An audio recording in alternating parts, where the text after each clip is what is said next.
अपने विचारों पर ध्यान दो, क्योंकि वह तुम्हारे शब्द बनेंगे। अपने शब्दों पर ध्यान दो, क्योंकि वह तुम्हारे कर्म बनेंगे।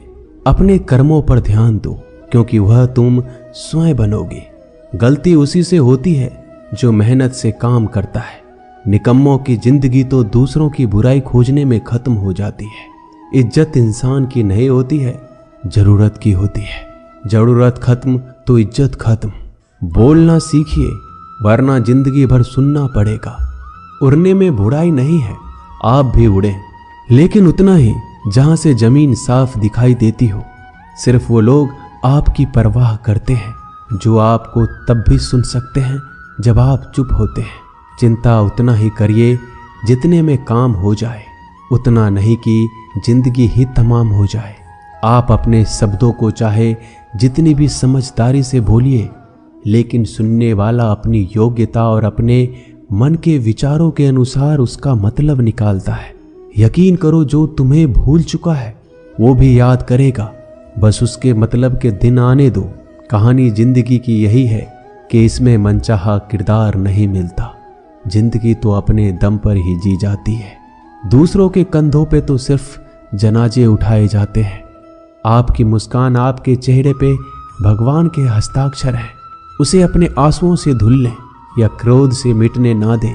कोई भी व्यक्ति हमारा मित्र या शत्रु बनकर संसार में नहीं आता। हमारा व्यवहार और शब्द ही लोगों को मित्र और शत्रु बनाता है। जो व्यक्ति हर वक्त दुख का रोना रोता है, उसके द्वार पर खड़ा सुख बाहर से ही लौट जाता है। जिसके पास उम्मीद और आस है, वो जिंदगी के हर इम्तिहान में पास है। हर कोई अपना नहीं होता, और यही सच है। कितने अजीब है ये जमाने के लोग। खिलौना छोड़कर जज्बातों से खेलते हैं। महान दिमाग विचारों की चर्चा करता है, औसत दिमाग घटनाओं की चर्चा करता है, और छोटा दिमाग लोगों की चर्चा करता है। अहंकार ना पालिए जनाब, वक्त के समंदर में कई सिकंदर डूब गए। इन 5 जगहों पर हमेशा चुप रहना सीखिए। पहला, जहां आपके शब्दों की कोई कीमत नहीं। दूसरा, जहां बोलने के बाद आपको पश्चाताप ना करना पड़े। तीसरा, अगर आपके बोलने से किसी का दिल दुखता हो।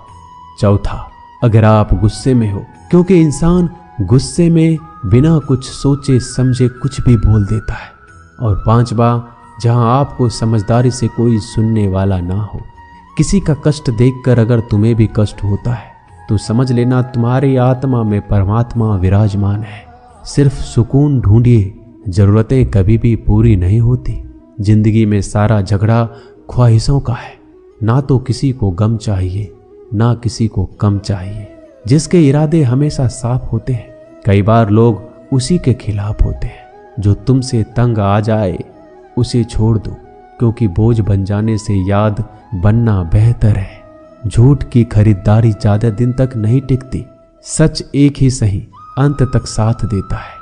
किसी इंसान के आज को देखकर उसके भविष्य का मजाक मत उड़ाओ, क्योंकि इस समय में इतनी शक्ति है कि वो कोयले को भी धीरे धीरे हीरे में बदल देता है। समय जब फैसला करता है तो गवाहों की जरूरत नहीं पड़ती। इंसान का काम तमाम करने वाला शब्द है।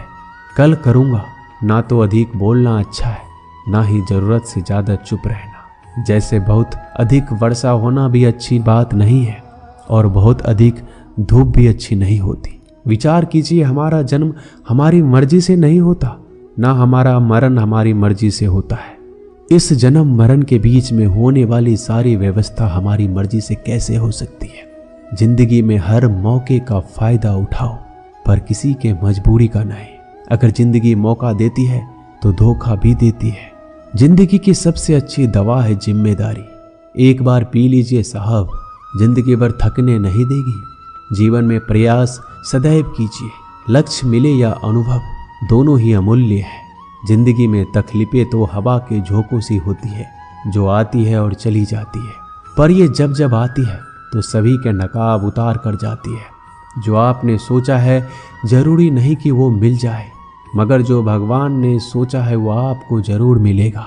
इंसान कर्म करने में अपनी मनमानी कर सकता है, मगर फल भोगने में अपना वो होता है जिसके साथ बातें खुलकर की जा सके।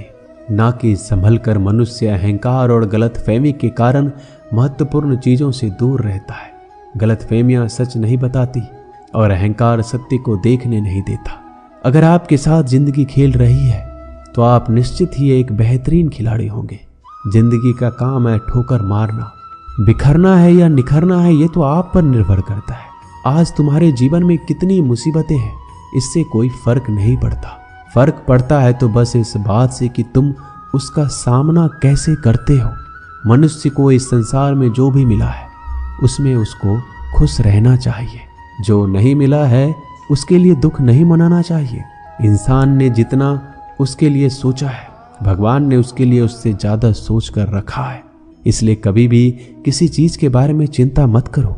प्रभु श्री राम ने घर में विरोध सहा है, कान्हा ने भी समाज में बहुत सहा है और यह आपके साथ भी होगा। पर अगर इससे आप ऊपर उठोगे तो ही कुछ नाम बनेगा। दूसरों पर निर्भर रहने वाले लोग कभी खुश नहीं रह पाते। इसलिए इस लायक बनिए कि आपकी इच्छाओं का आप स्वयं पूरा कर सके।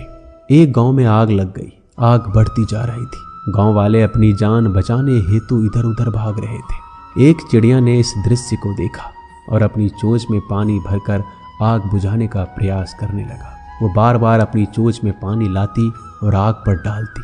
जब गांव वाले ने चिड़िया को आग पर पानी डालते देखा तो उनमें भी जोश आ गया और बोला, अगर ये चिड़िया प्रयास कर रही है तो हम क्यों नहीं कर सकते। सबने प्रयास किया और आग बुझ गई। ये सब एक कौवा देख रहा था। उसने चिड़िया से कहा कि तेरे पानी डालने से कुछ होना तो था नहीं, फिर ये क्यों कर रही थी। चिड़िया ने कहा, मेरे पानी डालने से कुछ हुआ या नहीं हुआ, लेकिन मुझे गर्व है कि जब इस आग की बात होगी तो मेरी गिनती आग बुझाने वालों में होगी, तेरी तरह तमाशा देखने वालों में नहीं। एक बार एक किसान अपने खेत में काम कर रहा था। खेत में काम करते करते किसान की घड़ी खो गई। कुछ साल पहले ये घड़ी किसान को उसके पिताजी ने दी थी, इसलिए वो घड़ी उस किसान के लिए बहुत कीमती थी। अब किसान सब काम छोड़कर घड़ी ढूंढने लगा, लेकिन बहुत देर होने के बाद भी वो घड़ी नहीं मिली।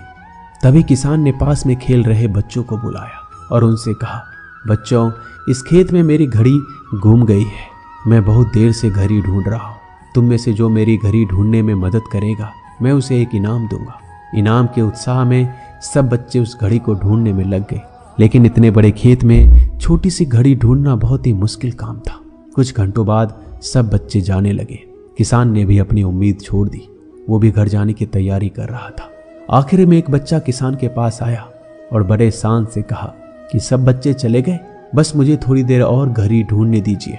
किसान ने कहा, ठीक है, मैं कुछ देर बाद आता हूँ, तुम देखो जब तक घड़ी मिलती है या नहीं।